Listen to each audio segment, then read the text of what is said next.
Lete asesemeyo Jkia Jkia wano mawaziri Prime Cabinet Secretary omanyekene na Musalia Mudavadi nigesokirina gwatanena Jkia Jomo Kenyatta International Airport nkiliande Terigochikuonigwa Musalia Mudavadi nigatugutere nkuma kireli bagotabuna Jkia nigokero Terigochikuonigwa. Jomo Kenyatta Airport is not on sale. This is a public asset.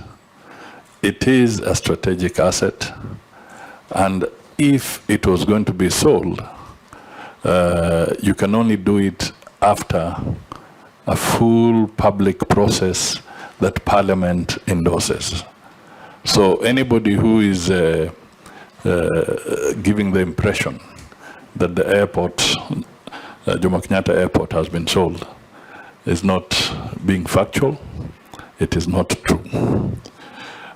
What we need to appreciate is that we will need to modernize our airport.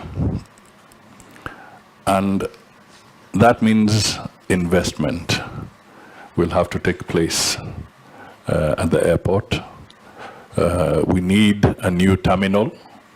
You remember there was a greenfield terminal, but it never took off. The contractual engagement had its challenges.